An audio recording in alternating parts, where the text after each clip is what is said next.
I'm Stephanie, 38 female. I live in a small apartment surrounded by books and historical documents, which makes sense given my job as a city archivist. My life has always been quiet and ordered, a stark contrast to my older sister, Cynthia, who thrives in the fast-paced, cutthroat world of corporate liquidations. For my entire life, the one constant, the anchor for both of us, was our mother and the little brick house she turned into a home. But when she passed away, I discovered that my sister's definition of family was very different from mine. And it all started with her selling our childhood home out from under me for a fraction of its worth. Before this story unfolds, I'd love to connect with you. Please let me know in the comments where you're watching from and what time it is in your corner of the world. It's amazing to see how far these stories can travel. Grief is a fog. For the first 2 months after Mom's passing, I moved through the world feeling disconnected, like I was watching my life on a screen. The sharpest pangs of reality came when I dealt with the practicalities of death, the paperwork, the phone calls, the endless, soul-crushing logistics. My sister, Cynthia, handled most of it. As the executor of the will, she took to the task with a chilling efficiency that was both impressive and unsettling. While I was still trying to process the silence in Mom's house, Cynthia was already talking about probate, assets, and liquidation timelines. Her voice on the phone was crisp, devoid of the emotion that was drowning me. "It's what I do, Steph," she'd said, a hint of pride in her tone. "We need to be smart about this. Emotion clouds judgment." The will itself was simple. Mom's savings, her stocks, and the proceeds from the sale of the house were to be split 50-50 between us. It was straightforward, fair, and exactly what I expected. The house was the centerpiece of the estate. It wasn't a mansion, just a 3-bedroom brick home on a tree-lined street in a neighborhood that was rapidly becoming popular. It had a garden Mom had tended for 40 years, a porch swing where we'd spent countless summer evenings, and 1,000 memories soaked into its walls. To me, it was priceless. To Cynthia, it was asset one. "I'll handle the sale," she announced one afternoon over a sterile coffee shop table. "I've got contacts. We need to move it quickly before the market dips. Probate can take a while, but I can get things moving." I nodded numbly, trusting her. She was the expert in these matters. I was an archivist. I preserved the past, I didn't liquidate it. My mind was still on Mom's scent that lingered in her closet, on the half-finished knitting project still in a basket by her favorite chair. Selling the house felt like the final, brutal amputation of her from our lives, and I couldn't bear to be involved in the process. "Okay, Cynthia," I whispered, stirring my untouched latte. Just let me know when I need to sign something." "Of course," she said, her eyes already scanning her phone, her mind clearly on to the next item on her checklist. "I'll get the best possible price, for both of us." The weeks that followed were a blur of me avoiding the house and Cynthia providing curt, business-like updates. "Getting feelers out," one text read. "Lots of interest," said another. She made it sound like she was doing me a favor, shielding me from the messy details. I was grateful at the time, but in hindsight, I see her strategy for what it was, keeping me in the dark. She knew my emotional state made me vulnerable. She knew I associated the house with pain and would want to keep my distance. She was counting on my grief to be a smokescreen for her greed. The first real alarm bell, though I didn't recognize it as such, was her insistence that we didn't need a formal appraisal. "It's a waste of money, Steph," she argued when I brought it up. "These appraisers just look at comps and charge you $1,000 for a 5-minute Zillow search. I'm a professional. I know what the house is worth. Trust me." I wanted to trust her. Desperately. She was my only family left. Arguing with her felt like a betrayal of our mother's memory, a descent into the petty squabbles she always hated. So, I relented. I told myself that Cynthia, for all her coldness, was still my sister. She wouldn't cheat her own family.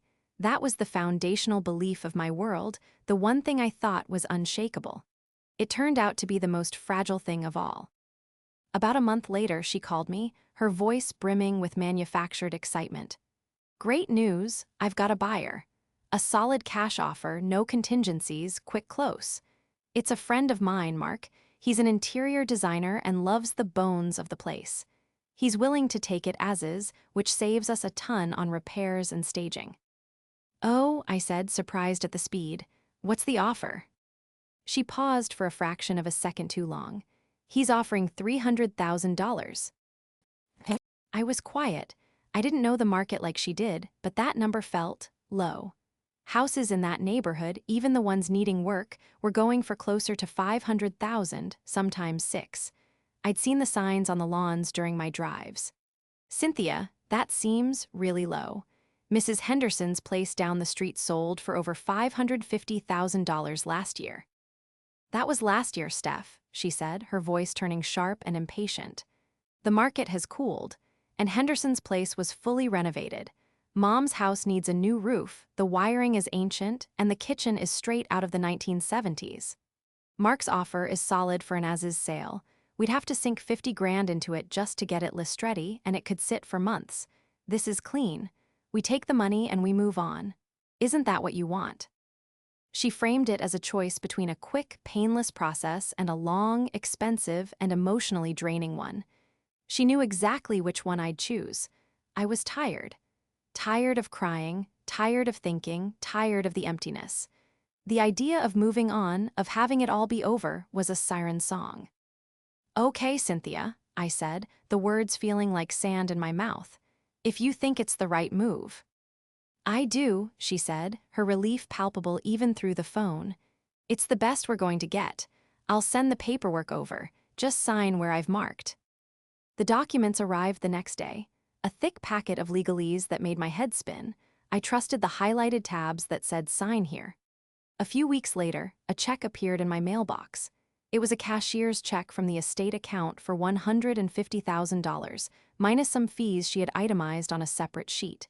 I held it in my hands, this flimsy piece of paper that was supposed to represent half of my childhood, half of my mother's life's work. It felt like an insult. The weight of it wasn't in its value, but in its lack thereof. It was a blank check on my grief, and looking at it, I felt profoundly, utterly cheated. But I had no proof, no energy to fight, and a sister who had an answer for everything. I felt powerless, and she knew it. The closing happened without me. Cynthia said it was better that way, that it would be too emotional for me. She was right, but not for the reasons she pretended. She simply didn't want her mark at the scene of the crime. The paltry check sat on my kitchen counter for a week, a constant, glaring reminder of my loss. Every time I looked at it, a cold knot of anger tightened in my stomach, a feeling so potent it almost eclipsed the grief. It wasn't just about the money. It was about the dismissal of Mom's legacy. She and Dad had worked their entire lives for that house.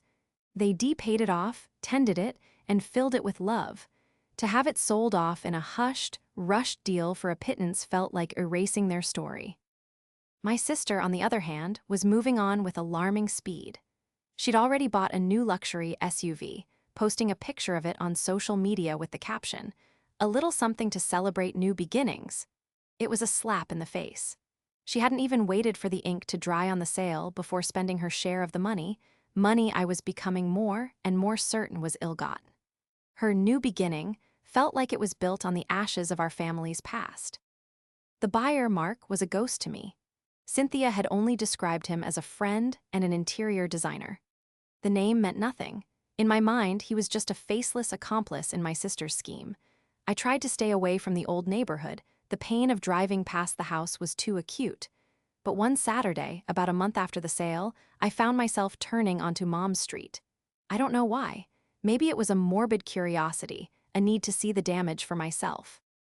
A large construction dumpster was already sitting in the driveway, overflowing with the guts of my childhood. I saw the floral wallpaper from the dining room, the worn green carpet from the den, and what looked like the frame of the porch swing, splintered and broken. My heart seized. I pulled over to the curb, my hands shaking on the steering wheel. As I watched, two men came out of the house. One was a contractor in dusty jeans. The other was well-dressed, holding a tablet and pointing at the front windows. He was talking animatedly, a wide, satisfied smile on his face. He had slicked-back hair and an expensive watch that glinted in the sunlight. I knew instantly he had to be Mark. He wasn't just an interior designer looking for a project. He carried himself with the predatory confidence of a developer who had just scored the deal of a lifetime. Then, a sleek, black SUV, Cynthia's new car, pulled up to the house. She got out, wearing oversized sunglasses and carrying 2 cups of coffee. She handed one to Mark and laughed at something he said, placing a familiar, conspiratorial hand on his arm. They looked less like friends and more like partners. They stood there, sipping their coffee, admiring the house they had essentially stolen, while the dumpster held the shredded remnants of my memories. Watching them together, so comfortable and triumphant, confirmed every suspicion that had been festering in my mind. This wasn't a simple, friendly transaction. This was a setup, a deal struck in the shadows between 2 people who saw my family home not as a legacy, but as a carcass to be picked clean. I felt a surge of white-hot fury that finally burned through the fog of my grief. The powerlessness I'd felt was replaced by a cold, hard resolve. They were not going to get away with this. That night, I went home and started digging. My job as an archivist had taught me one thing: every action leaves a paper trail. People like Cynthia and Mark, who live their lives through transactions and contracts, are especially susceptible to it. They believe they can hide their intentions in fine print and legal jargon, but the truth is always there if you know how to look for it. I started with public records. It was easy enough to find the sale record for Mom's house. The buyer was listed not as Mark, but as M Design Enterprises, LLC. A quick search of the LLC revealed the registered agent and owner, Mark Renshaw. Then I looked into Mark's business. He wasn't just a decorator, he was a high-end property flipper. His company specialized in buying undervalued properties in up-and-coming neighborhoods, gutting them, and selling them for massive profits. His website was a portfolio of his triumphs, with before and after pictures showcasing his transformations. One recently sold property, just a few blocks from Mom's place, had been bought for $400,000 and sold 8 months later for $1.2 million. My blood ran cold. He hadn't just gotten a good deal on Mom's house. He'd committed highway robbery, and my sister had driven the getaway car. The next step was to figure out the connection between Cynthia and Mark. Her story of him being a casual friend was clearly a lie. I went to her social media, something I rarely did. I scrolled back months, then years, and there it was. A post from 2 years ago. A photo of Cynthia and Mark at a real estate awards gala. Her arm was around him, and the caption read, "Celebrating a huge year with my amazing business partner, Mark Renshaw. So proud of all we've accomplished with M Design Enterprises. On to the next one." Business partner, not just a friend, she was his partner. My sister, the executor of our mother's estate, had sold our family home to her own business partner for half its value. It was a textbook case of self-dealing, a massive breach of her fiduciary duty. She hadn't just bent the rules, she had shattered them. She had used her position of trust, my grief, and our family bond to enrich herself and her partner. The check on my counter was no longer just an insult, it was evidence. It was proof of a conspiracy that ran deeper than I could have imagined. The full scope of her betrayal was laid bare, and I knew I couldn't just be angry. I had to be smarter. I had to find a way to dismantle their entire scheme. And I had a feeling Mom, in her quiet wisdom, might have already given me the tool I needed. The knowledge of Cynthia's deceit settled in my bones, a cold and heavy certainty. She hadn't just sold the house for a low price, she had actively conspired with her business partner to defraud the estate to defraud me. The anger was a clean, sharp flame, burning away the last vestiges of my sorrow. Now, all that remained was a singular focus: justice, not just for me, but for my mother's memory. Mom had been a quiet woman, but she was fiercely protective and had a core of steel. She despised unfairness. I knew she would never have stood for this. My first instinct was to call Cynthia and confront her, to scream at her for the depth of her betrayal, but I knew that would be a mistake. She was a professional liquidator. Her job was to weather storms, to manage emotional outbursts, and to use legal shields to protect herself. She would deny everything, lawyer up, and bury me in paperwork until I gave up. A direct confrontation was what she would expect. I needed an angle she would never see coming. I needed leverage. My mind kept returning to my last few conversations with Mom. She had been getting her affairs in order for years, always meticulous and organized. She'd often sit at her small wooden desk in the den, surrounded by files and documents. "You can never be too prepared, Stephanie," she'd say. "Paperwork is the story of your life. You have to make sure it tells the right story." As an archivist, I understood that better than anyone. One memory in particular stood out. It was about a year before she passed. We were having tea in the kitchen, and she seemed more pensive than usual. She told me, "You know, this house, it's more you than it is Cynthia. You're the one with the memories here. You're the one who appreciates the histo. Rye of it, Cynthia just sees it as an investment." She looked at me, her gaze direct and meaningful. "I've made some arrangements to make sure you're protected, to make sure you always have a choice when it comes to this place. David has it all on file." David Chen was Mom's lawyer, a kind, methodical man who had handled my parents' affairs for decades. At the time, I had brushed off her comment as a sweet, sentimental thought, not a legally binding directive. With the will being so straightforward, a simple 50-50 split, I assumed whatever she had discussed with Mr. Chen was just an expression of her wishes, not something enforceable. But now, her words echoed in my mind with a new urgency.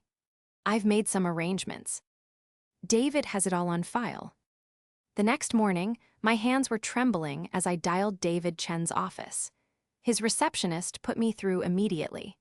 His voice was warm and filled with a gentle sympathy that was a balm to my raw nerves. "Stephanie, my dear, I'm so sorry for your loss. I was heartbroken to hear about your mother.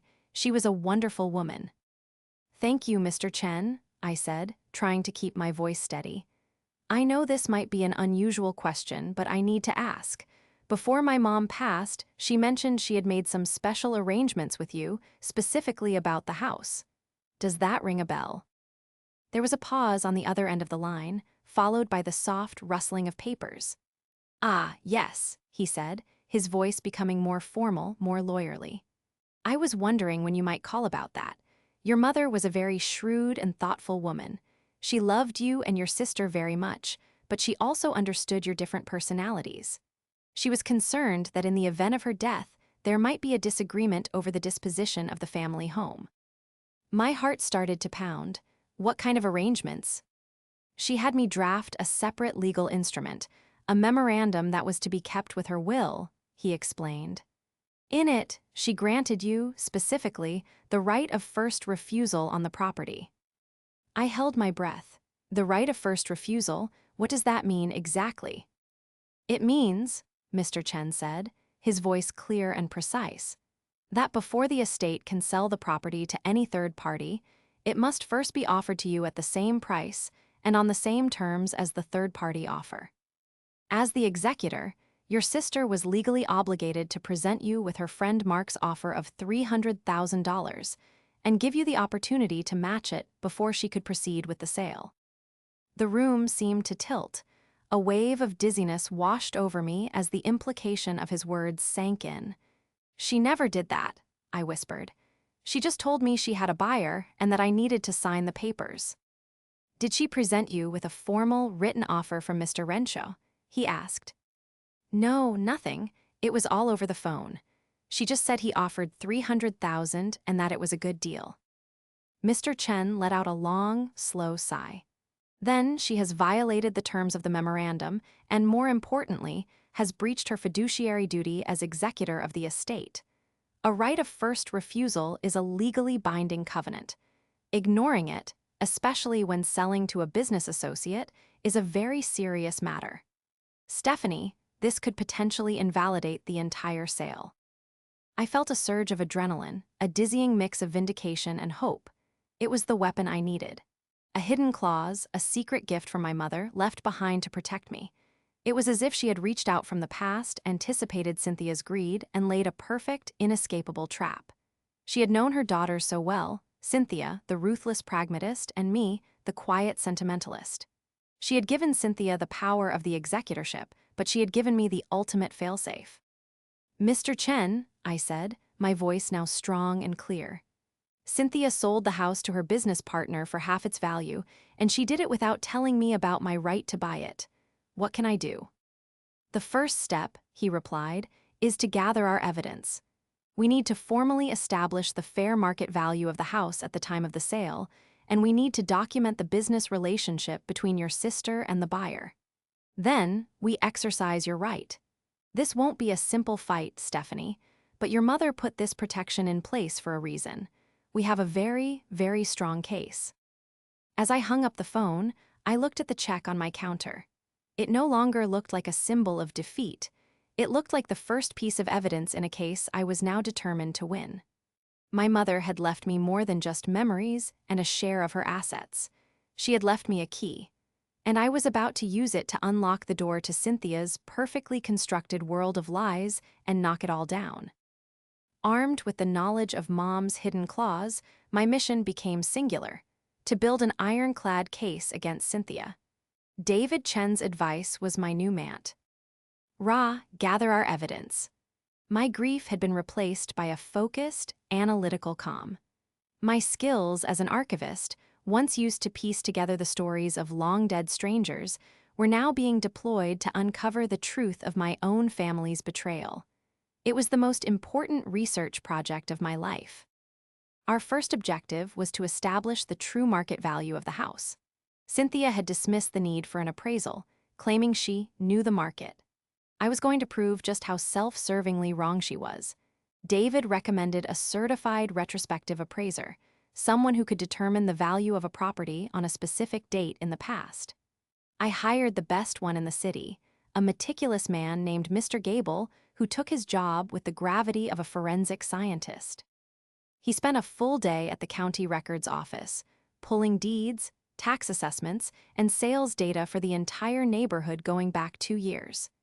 He couldn't inspect the house's interior, as Mark's renovation was well underway, but he had the original property records, blueprints, and photos from the last tax assessment.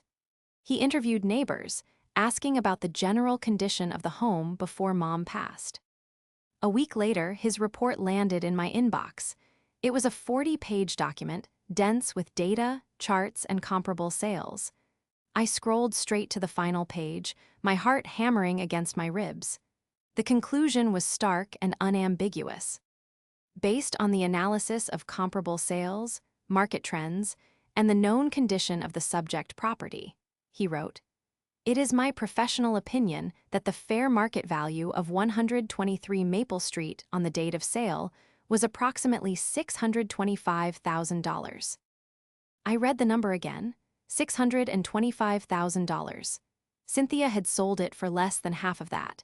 She hadn't just secured a quick cash deal, she had deliberately and knowingly devalued the primary asset of the estate by over $300,000.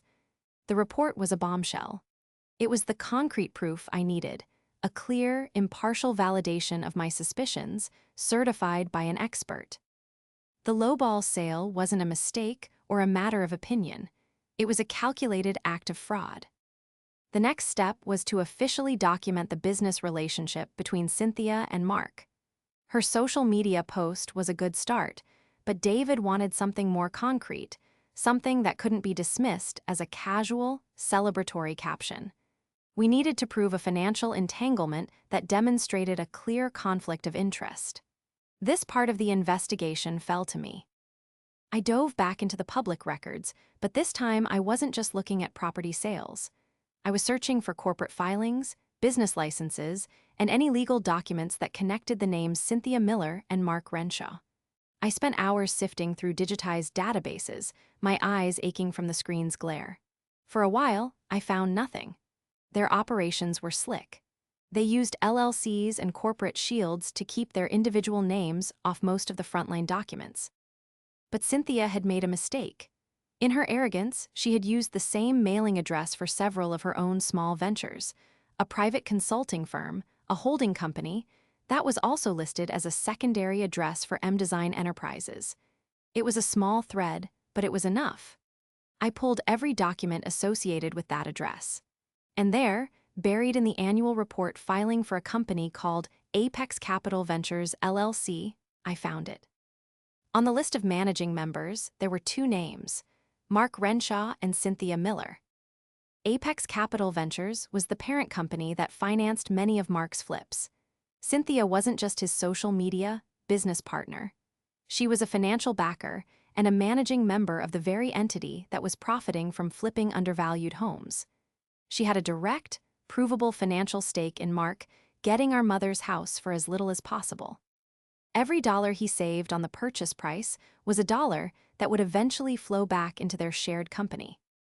I printed out the document, my hands trembling slightly. This was the smoking gun. This wasn't just unethical, it was illegal. As the executor, she had a sacred legal duty, a fiduciary duty, to act solely in the best interest of the estate and its beneficiaries. By orchestrating the sale of an estate asset to her own company for a fraction of its value, she hadn't just failed in her duty, she had actively worked against it for her own personal enrichment. I gathered all the evidence: Mr. Gable's appraisal report, the public record of the sale to M Design Enterprises, the printouts of Cynthia's social media posts, and the corporate filing for Apex Capital Ventures showing her as a managing member. I organized it all into a neat, indexed binder, just as I would for an archival collection. The story it told was damning. Each document was a piece of the puzzle, and together they formed a complete picture of greed and deceit. When I presented the binder to David Chen, he reviewed each page in silence, his expression growing more and more grim. When he finished, he closed the binder, folded his hands on his desk, and looked at me. "Stephanie," he said slowly, "this is one of the most flagrant cases of fiduciary misconduct I have ever seen. Your sister has not left herself a single loophole. She was arrogant, and her arrogance has made her sloppy." "So what happens now?" I asked, my voice barely a whisper. "Now," he said, a steely glint in his eye, "we prepare the legal checkmate. We will file a petition with the probate court to have Cynthia removed as executor, to invalidate the sale of the house, and to exercise your right of first refusal. We are not just going to ask for the house back, Stephanie. We are going to demand a full accounting of the estate and sue for damages. She set out to liquidate your mother's legacy. Instead, we're going to liquidate hers." Leaving his office that day, I felt a sense of calm I hadn't experienced since before Mom got sick. The paper trail was complete. The truth was on my side. The trap was set. Now, all I had to do was wait for the right moment to spring it. With the evidence locked down, the next phase was all about strategy. David Chen was a master of it. He explained that a courtroom battle could be long, expensive, and emotionally draining.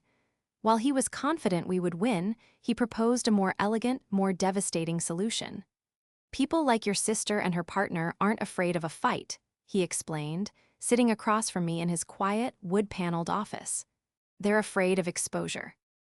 They operate in the gray areas, using intimidation and complex paperwork to get what they want. The last thing they want is a bright, public spotlight on their methods. We're not going to just sue them, we're going to corner them." His plan was brilliant in its simplicity. We would bypass an initial court filing and instead arrange a four-way meeting. Me, Cynthia, Mark, and David. We would present it as a final, routine meeting to discuss the closing of the estate. Cynthia would expect it to be a formality, a final victory lap, where she would patronizingly explain the final numbers to her grieving, clueless little sister. She would walk into that room feeling completely in control. We would let her walk right into the center of the trap, before revealing she was surrounded. The purpose of the meeting was twofold. First, it was to formally present them with our evidence in a controlled environment, giving them no time to coordinate their stories or destroy records.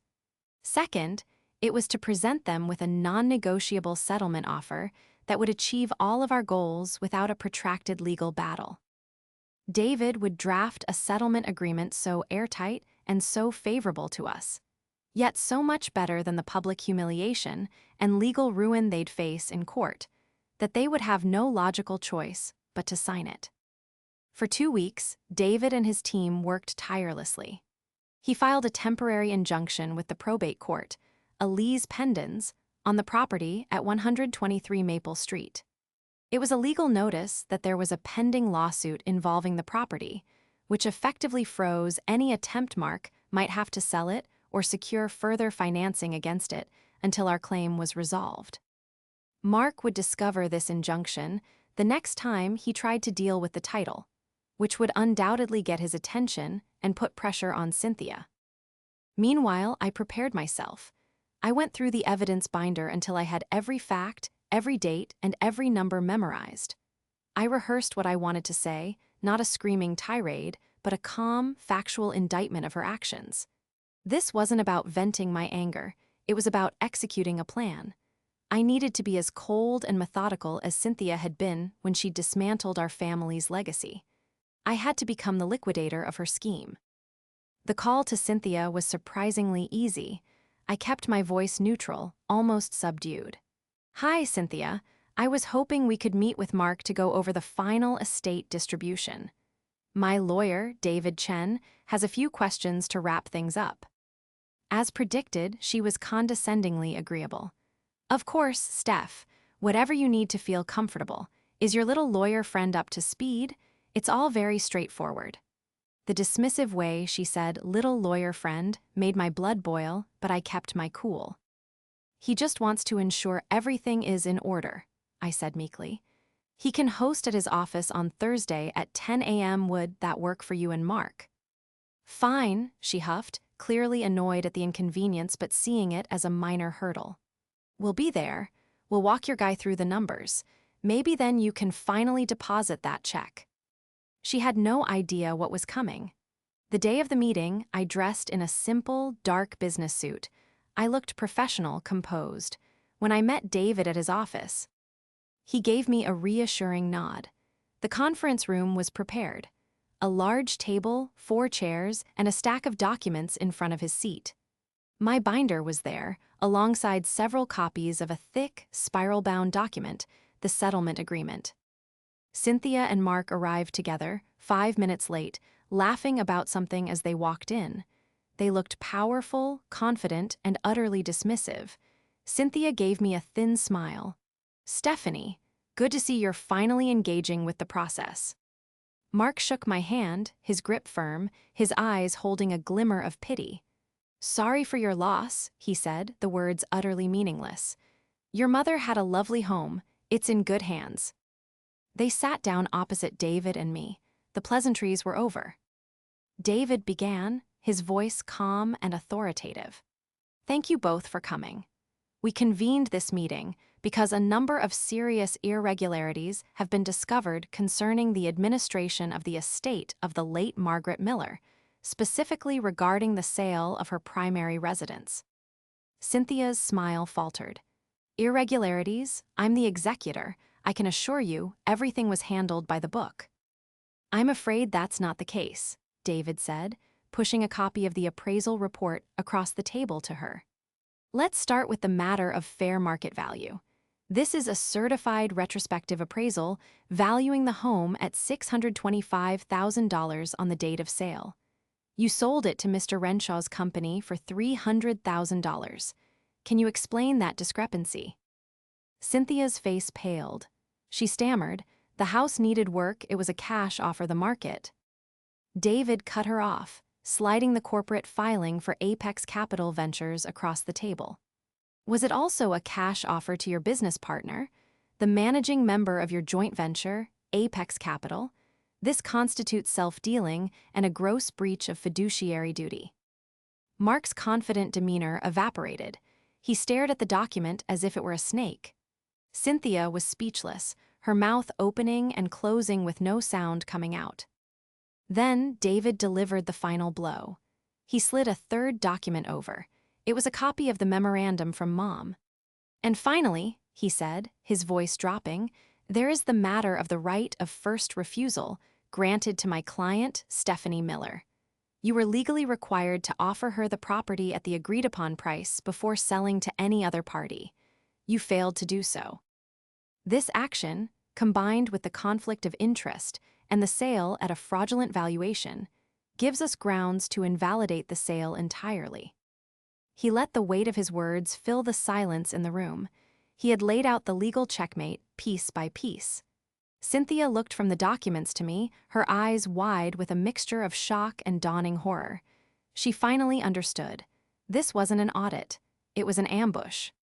"So," David said, leaning back in his chair, Now that we have established the facts, we have two paths forward. The first path involves a lengthy and very public lawsuit. The second path is outlined in this document. He pushed the thick settlement agreement to the center of the table. I suggest you choose the second path. The atmosphere in the conference room was thick with a silence that felt heavier than any sound.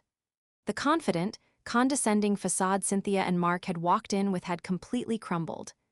They stared at the stack of documents, the appraisal, the corporate filing, the right of first refusal, as if they were indictments handed down from a judge. And in a way, they were. My mother had been the judge, and David Chen was delivering her verdict. Cynthia was the first to speak, her voice a strangled whisper. "This is ridiculous. You can't prove any of this." David didn't even flinch. "Ms. Miller," he said, his tone icy, "every document in front of you is a public record. The appraisal is certified. The memorandum is legally binding. Not only can we prove it, but we can also file a complaint with the State Real Estate Board regarding your conduct, and a report with the IRS regarding the financial arrangements of Apex Capital. Your career as a liquidator, which relies on a reputation of integrity and adherence to the law, would be over. Mr. Renshaw's business, which relies on financing and a clean title, would be crippled by a multi-year lawsuit.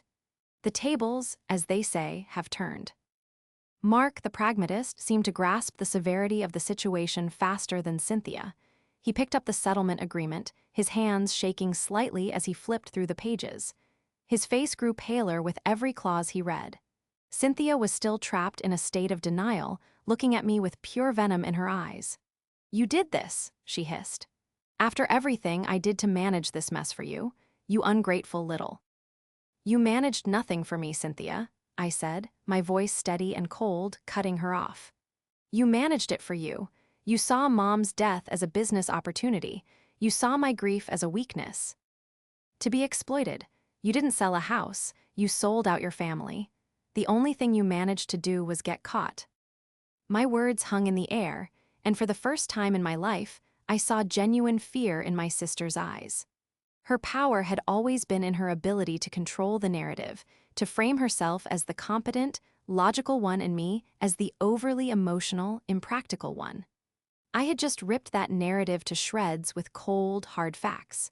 She had no defense. David cleared his throat, drawing their attention back to the agreement. "The terms are not negotiable," he stated plainly. "Let me summarize them for you. First, the sale of the property to M Design Enterprises is rescinded. Mr. Renshaw's company will sign a quitclaim deed, transferring the title back to the estate, effective immediately. The estate will refund his original purchase price of $300,000 and nothing more.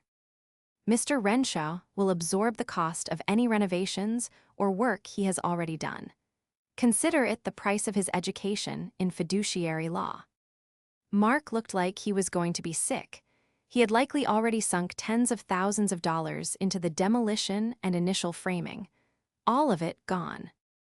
"Second," David continued, his gaze shifting to Cynthia, "Ms. Miller, you will resign as executor of the estate, effective immediately. You will also forfeit your entire inheritance. Your 50% share of the estate's assets will be ceded to Stephanie. This includes your share of Mom's savings and investments, and of course, your share of the house. You will walk away with nothing." Cynthia let out a choked gasp. "You can't do that. That's $500,000. "It's a fraction of the damages we could sue you for in court," David countered smoothly. "It's also the price for our silence. The third term of this agreement is that, upon your signature, we agree not to pursue any civil litigation for fraud, nor will we file professional complaints with any state licensing boards. We will not go to the press. You will be allowed to walk away from this with your careers intact, albeit significantly lighter in the pocket. It is a far more generous offer than you deserve." The final clause was my own addition. "Fourth," David said, looking directly at Cynthia, "Stephanie is exercising her right of first refusal.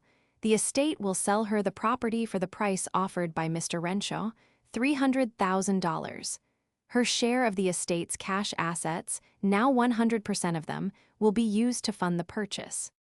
The beautiful, perfect irony of it all finally landed. Cynthia's scheme to steal the house for her partner at a lowball price had now created the exact mechanism for me to buy it for myself at that same, ridiculously low price. She had handed me the keys to my own victory. They sat there, trapped. The options were clear: sign the paper and lose their ill-gotten gains, or refuse and face total personal and professional annihilation. Mark was a businessman. He understood sunk costs. He looked at Cynthia, a silent, pleading pressure in his eyes. This was her mess. She had to fix it. Cynthia stared at me, her face a mask of fury and defeat.